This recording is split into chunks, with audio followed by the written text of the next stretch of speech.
Bismillahirrahmanirrahim. Assalamualaikum warahmatullahi wabarakatuh.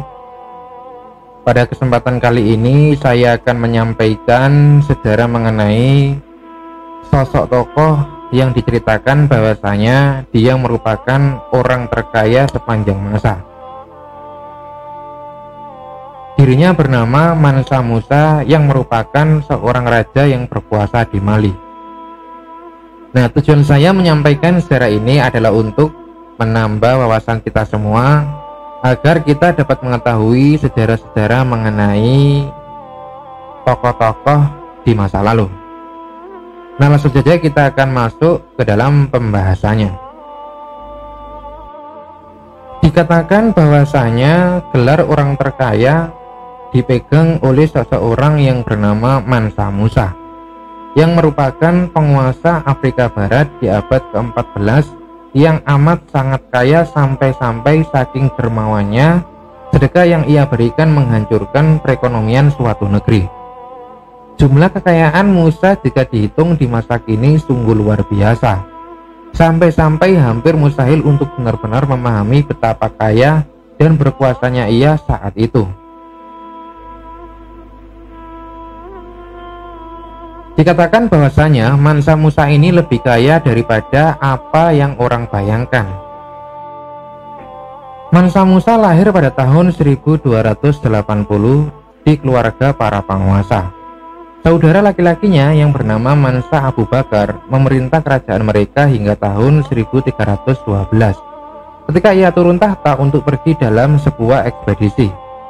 Menurut sejarawan Suriah abad ke-14 Syihab al-Umari, Abu Bakar terobsesi dengan Samudra Atlantik dan segala sesuatu yang ada di baliknya.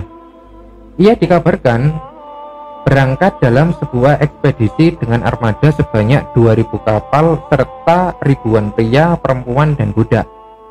Mereka pergi berlayar namun tak pernah kembali. Beberapa sejarawan seperti mendiang sejarawan Amerika yang bernama Ivan Van Sertima berasumsi bahwasanya rombongan Abu Bakar berhasil mencapai Amerika Selatan, namun tidak ada bukti yang mendukung asumsi tersebut. Bagaimanapun akhirnya Mansa Musa yang akhirnya mewarisi tahta yang ditinggalkan oleh sang saudara laki-laki. Di bawah kepemimpinannya, kerajaan Mali berkembang pesat. Ia berhasil menguasai 24 kota baru, termasuk di dalamnya adalah kota Timbuktu. Kerajaan tersebut membentang sepanjang 3128 km dari Samudra Atlantik hingga daerah yang kini merupakan Nigeria, termasuk kawasan-kawasan yang kini menjadi Senegal, Mauritania, Mali, Burkina Faso, Nigeria, Gambia, kemudian Republik Guinea dan Pantai Gading. Dengan wilayah kekuasaan yang sangat tua, sumber daya alam yang dimiliki kerajaan Mali pun sangat besar, termasuk emas dan garam. Pada masa kekuasaan Mansa Musa, kerajaan Mali memiliki hampir separuh jumlah emas yang beredar di kawasan dunia lama, yaitu di negeri-negeri di Afrika, Asia, dan Eropa.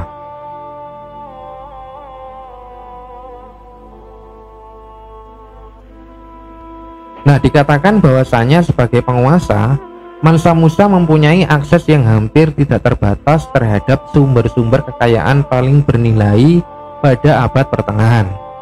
Pusat-pusat perdagangan besar yang menggunakan emas dan komoditas lainnya sebagai alat tukar juga berada di daerah kekuasaannya, dan ia memperoleh kekayaannya dari aktivitas perdagangan tersebut. Nah, walaupun kerajaan Mali menjadi sumber emas, akan tetapi kerajaan tersebut tidak banyak dikenal. Hal ini berubah ketika Mansa Musa yang merupakan seorang muslim yang taat memutuskan untuk berhaji ke Mekah melalui gurun Sahara dan Mesir, di mana ketika itu sang raja dikabarkan berangkat dari Mali bersama dengan rombongan berisi 60.000 orang, dan ia membawa serta seluruh pejabat dan hakim-hakim kerajaan, pasukan tentara, kemudian penghibur, pedagang, penunggang unta, dan 12.000 budaknya, dan juga serombongan kambing dan sapi untuk persediaan makanan. Rombongannya tampak seperti sebuah kota yang bergerak melalui gurun. Kota yang para penghuninya termasuk para budaknya mengenakan pakaian dengan brokat emas dan sutra. Ratusan unta beruntun masing-masing mengangkut ratusan kilogram emas murni. Benar-benar sebuah pemandangan yang luar biasa. Dan pemandangan itu tampak lebih mewah saat rombongannya mencapai Kairo, di mana mereka dapat benar-benar menunjukkan kekayaan mereka. Ketika itu, Mansa Musa meninggalkan pesan tak terlupakan di Kairo, hingga Al-Umari yang mengunjungi kota itu 12 tahun setelah kedatangan Mansa Musa ke sana, ingat bagaimana orang-orang Kairo menyanjung-nyanjung Raja Mali tersebut. Dengan boros, Mansa Musa memberikan emas yang dibawanya di Kairo, sampai-sampai persinggahannya selama 3 bulan di kota tersebut menyebabkan anjloknya harga emas di kawasan tersebut selama 10 tahun dan menghancurkan perekonomian di sana. Berdasarkan penyusutan nilai emas, perjalanan haji Mansa Musa menyebabkan kerugian ekonomi senilai 21,4 triliun di seantero Timur Tengah. Dalam perjalanan pulangnya, Mansa Musa melintasi Mesir kembali, dan menurut beberapa orang, ia mencoba untuk membantu mengembalikan perekonomian Mesir dengan menarik sebagian emas dari peredaran dengan cara meminjamnya menggunakan suku bunga yang amat tinggi dari para pemberi pinjaman Mesir.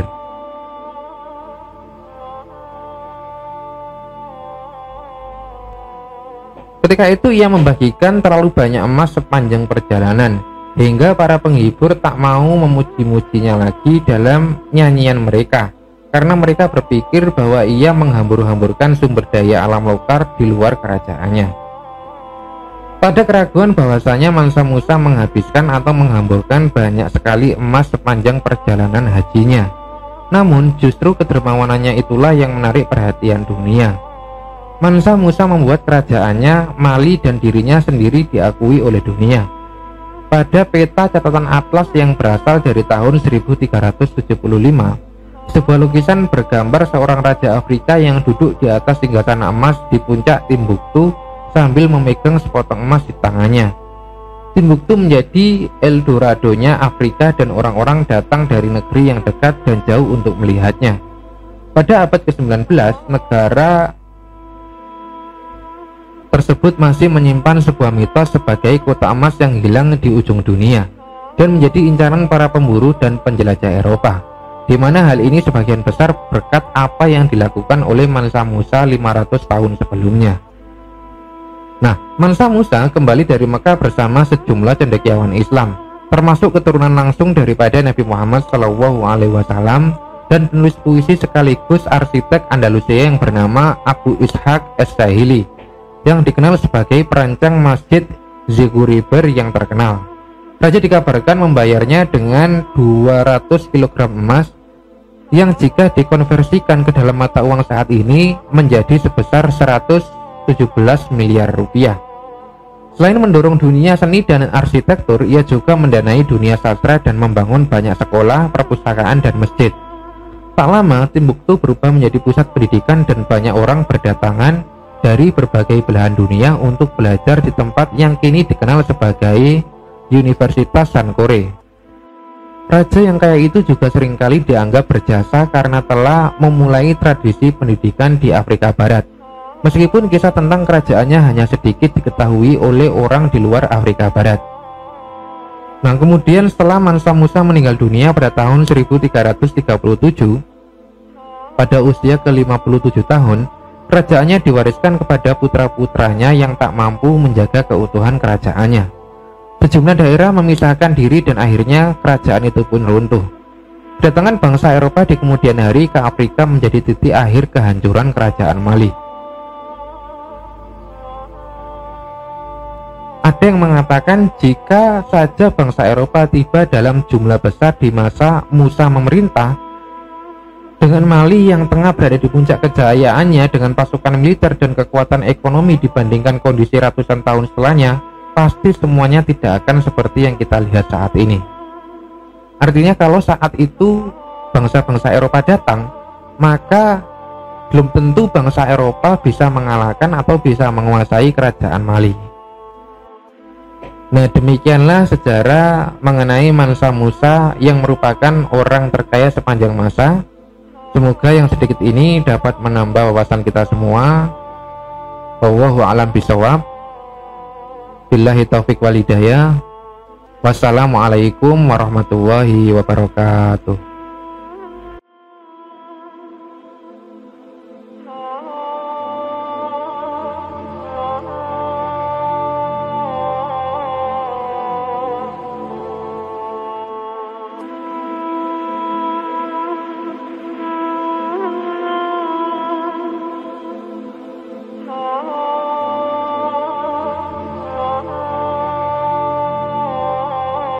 بسم الله الرحمن الرحيم